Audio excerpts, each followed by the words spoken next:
My name is Lila Vance, and for 7 years, I gave everything to Halcyon Dynamics, my weekends, my sleep, my peace of mind. I didn't just work there, I bled for that company. I was the one who stayed late to rewrite pitch decks after the client changed their mind at midnight. I was the one who flew to Denver in a snowstorm because the regional lead bailed on a site visit. I was the one who remembered the CEO's daughter's birthday and sent flowers when no one else did. And what did I get in return? A pat on the back, a great job, Lila, and a promotion that came with more responsibility but the same salary, while men with half my drive got corner offices and stock options. But none of that prepared me for what happened last Tuesday. I walked into the 38th floor conference room, the one they call the observatory because of the floor-to-ceiling windows overlooking downtown Chicago, with a manila folder tucked under my arm and my resignation letter printed on crisp, unlined paper. My hands weren't shaking. My voice didn't waver. After everything, I'd finally found my spine. Across the polished mahogany table sat Marcus Thorne, Halcyon's newly appointed COO. He'd been at the company all of 6 months, brought in from some Silicon Valley startup no one had heard of, and already he'd gutted 3 departments, rebranded our core values as Agile Synergy, and referred to people as human capital units. He hadn't even looked up when I entered. "Marcus," I said, my voice calm but firm. "Got a minute?" He glanced at his watch like I was interrupting his schedule of breathing oxygen. "Lila, make it quick. I've got the Viridian call in 20. Viridian, the $28 million account. The one I'd spent 18 months courting, nurturing, defending like it was my own child. The one I'd flown to Seattle twice a month for, learned the CTO's coffee order by heart, and stayed up until 3 a.m. debugging a prototype integration just so they wouldn't walk. Viridian wasn't just a client. It was Halcyon's lifeline and my legacy. I placed the folder on the table and slid it toward him. "Actually, I think you'll want to hear this before that call." He frowned but gestured for me to continue. Around us, the city glittered, cold, indifferent, beautiful. I used to love this view. Now it just reminded me how high I'd climbed and how far I had to fall. "I'm resigning," I said. His eyebrows lifted, but not in surprise. More like mild annoyance. "Effective when?" "Today." That got his attention. He sat back, folding his arms. "You're walking out on Viridian? After all that work?" "I'm walking out on you," I corrected. "And Halcyon. And the culture of exploitation you've been so proud to build." He smirked. "Don't be dramatic, Lila. You're replaceable." "We all are." I almost laughed. "You really believe that?" "Look," he said, leaning forward, voice dropping into that condescending tone he used when he thought he was being reasonable. "I know you're upset about the restructuring, but business is business. You'll land on your feet. In the meantime, I need you to stay through the Viridian transition. At least until the contract renews, next week." "Next week?" I echoed. "You mean the renewal you scheduled without telling me? The one where you assigned Derek Cho to lead the presentation, even though he's never met a single person at Viridian?" Marcus's jaw tightened. "Derek's got fresh eyes. New energy. Derek couldn't find Viridian's headquarters on a map," I said flatly. "And you know it." He waved a hand. "Details. The point is, we need continuity. You'll stay. Consider it your final professional courtesy." That's when I opened the folder. Inside wasn't my resignation letter. Not yet. It was a single printed email chain, dated 3 days ago, between Marcus and Viridian's CFO, Naomi Ruiz. I'd gotten it from a source inside Viridian's legal team. Someone who still remembered who'd actually built the trust between our companies. I slid the top page across the table. Marcus scanned it. His face went pale, then red, then pale again. "You wouldn't," he whispered. "Oh, I already did," I said. The email was short, brutal. In it, Marcus had written to Naomi, "Given Lila's increasingly erratic behavior and resistance to our new strategic direction, we're transitioning her off the account immediately. Rest assured, Derek Cho is fully briefed and will bring even greater value to Viridian moving forward." He'd thrown me under the bus. Publicly. To the client I'd bled for. Called me erratic. Suggested I was unstable. All to make himself look decisive. What he didn't know was that Naomi Ruiz and I had shared more than business dinners. We'd shared stories about miscarriages, about single motherhood, about surviving corporate boys' clubs. She knew I wasn't erratic. She knew I was reliable, brilliant, and loyal to a fault. And she'd replied to his email with one line. "If Lila goes, Viridian goes." I hadn't told Marcus. I'd waited, watched him strut around the office like a peacock, bragging about how smoothly the Viridian transition was going. Let him book the fancy hotel suite for the renewal dinner. Let him order the custom-engraved pens with Halcyon and Viridian logos. And then, this morning, I'd sent Naomi a message. He's planning to present without me. Are you still in? Her reply came instantly. We're pulling out. Effective immediately. And we're taking our entire tech stack with us. Tell him yourself. Now, standing in the observatory, I watched Marcus's confidence crumble. His fingers trembled as he reread the email. Sweat beaded at his temple. You leaked this, he accused. No, I said. I just showed you what your arrogance cost you. He stood abruptly, chair scraping against marble. Do you have any idea what this means? $28 million, Lila. The board will ask why you alienated your top relationship manager. I cut in. Why you lied to a client about her performance. Why you tried to erase 7 years of trust building in one smug email. He opened his mouth, then closed it. For the first time since I'd met him, Marcus Thorne had nothing to say. I reached into my blazer pocket and pulled out the real resignation letter, the one on the crisp paper. I placed it gently on top of the folder. Consider this my final professional courtesy, I said, echoing his words back to him. Then I turned and walked out. But here's the thing they don't tell you about revenge. It doesn't feel like victory. Not really. As I stepped into the elevator, my heart hammered not with triumph, but with grief. Grief for the years I'd wasted believing loyalty mattered. Grief for the friendships I'd neglected because I was always just finishing one more thing. Grief for the version of myself who thought if she just worked harder, she'd finally be seen. The elevator doors closed. I pressed L for lobby. My phone buzzed in my purse. I didn't need to look to know who it was. Probably Marcus, scrambling to fix what he'd broken. Or maybe HR, panicking about the fallout. Or even Derek, suddenly realizing he'd been handed a live grenade instead of a promotion. I let it ring. Outside, Chicago wind whipped down LaSalle Street, sharp and cleansing. I took a deep breath, cold air filling lungs that hadn't felt free in years.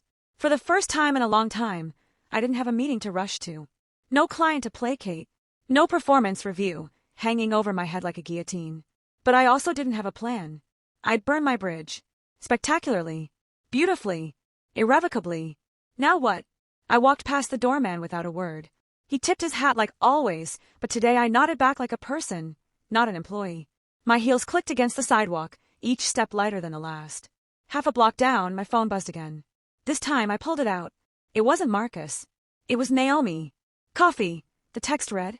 My treat. And maybe we talk about that startup idea you mentioned last year. I stopped walking. Last year, over drinks after a grueling product demo, I'd half joked about starting my own consultancy. Client-focused, human-centered. No synergy, buzzwords allowed. Naomi had leaned in, eyes bright. You'd kill it, she'd said. Call me if you ever go rogue. I hadn't thought much of it then. Just another late-night fantasy, like writing a novel or moving to Portugal. But now, I typed back. Name the place. Then I kept walking. Faster now, the wind at my back like it was pushing me toward something new. Behind me, halcyon dynamics loomed. A glass tower full of people still playing by rules that only serve the few. Ahead of me? Uncertainty. Risk. Maybe failure. But also freedom. And maybe, just maybe, the chance to build something that actually mattered. I didn't look back. Not even when my phone buzzed a third time, this time from an unknown number with a New York area code. The message was short. Heard what happened. We've been watching you for a while. Call me tomorrow. R. Delgado, founder, Evum Group. Evum Group. The boutique strategy firm that only took on clients they believed in. The one that turned down billion-dollar contracts if the values didn't align. The one I'd once dreamed of working for, but never dared apply to, convinced I wasn't elite enough. I slipped the phone back into my coat, a slow smile spreading across my face. Funny how the moment you stop begging for a seat at the table, the right people start building you your own. But that's a story for another day. Right now, I had a coffee date to get to. And for the first time in years, I wasn't late. The coffee shop was tucked into a quiet corner of River North. Brick walls, mismatched chairs, the kind of place where people came to talk, not to perform. Naomi was already there when I arrived, sitting by the window with 2 steaming mugs and a leather-bound notebook open in front of her. She looked up and smiled, not the polished, boardroom smile I'd seen 100 times, but something softer. Real. You came, she said. I almost didn't, I admitted, sliding into the chair across from her. I kept thinking, what if this is just pity? What if I'm reading too much into it? She pushed a mug toward me. Black, 1 sugar, exactly how I took it. You built trust with me for 18 months, Lila. Not because you wanted something. Because you cared. That doesn't vanish because your company imploded. I wrapped my hands around the warm ceramic, letting the heat seep into my bones. They're calling it a strategic realignment in the internal memo. Marcus is blaming market volatility. No mention of me. No mention of Viridian pulling out. Of course not, Naomi said dryly, admitting they lost $28 million because their COO treated their best relationship manager like disposable tissue would be inconvenient. We sat in silence for a moment, watching rain begin to patter against the window. It felt strange, peaceful, even, to be somewhere with no agenda, no KPIs, no quarterly targets whispering in my ear like ghosts. Then she closed her notebook with a soft thud.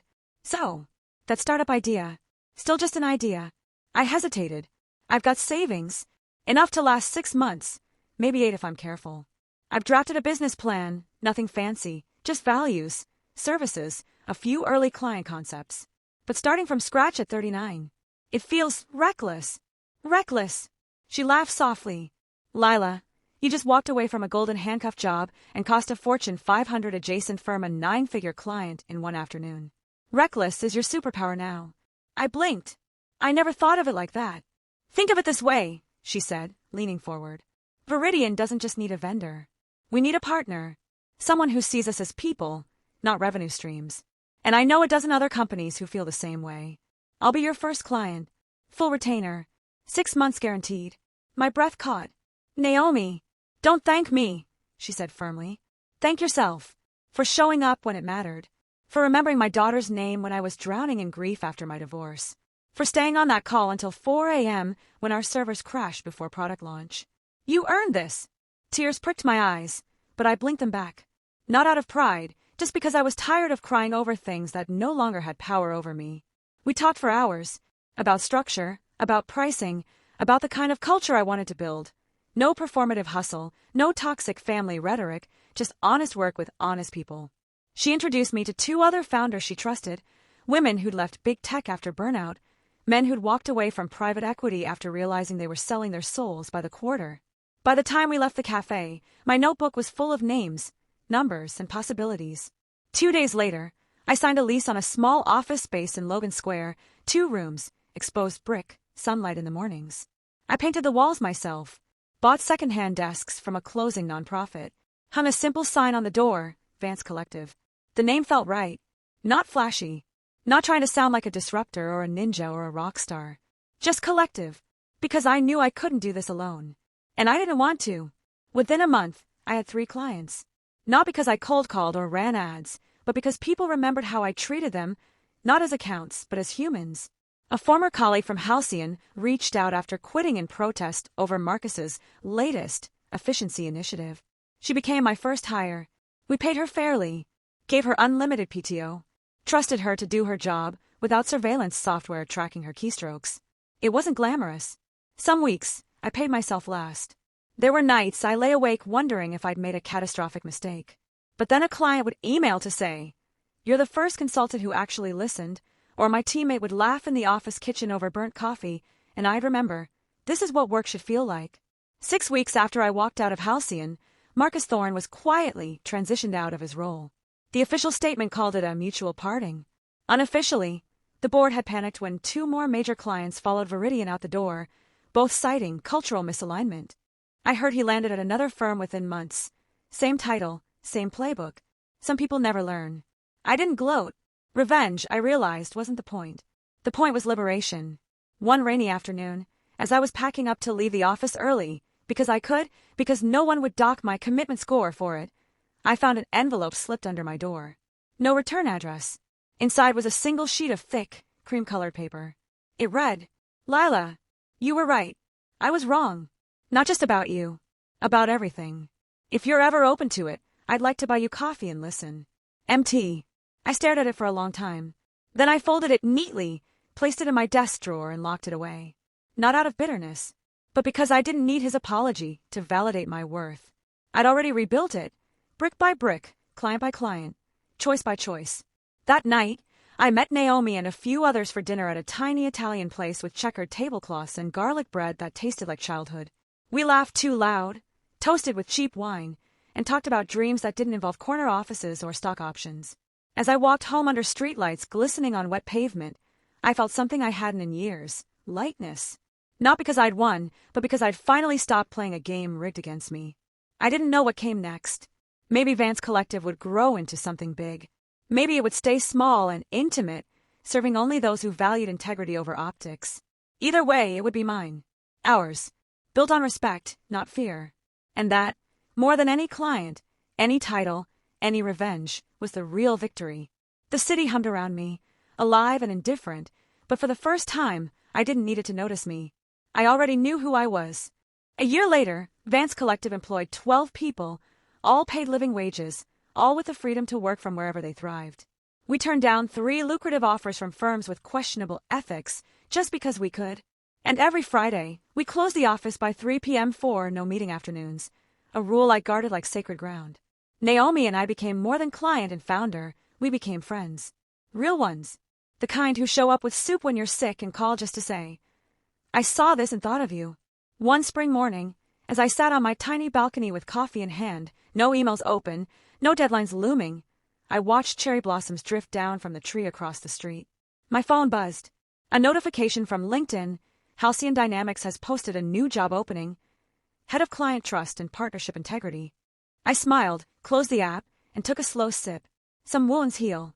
Some lessons stick. And some people, like me, finally learned that the best revenge isn't burning the house down. It's building a better one and leaving the door open for anyone worthy to walk through.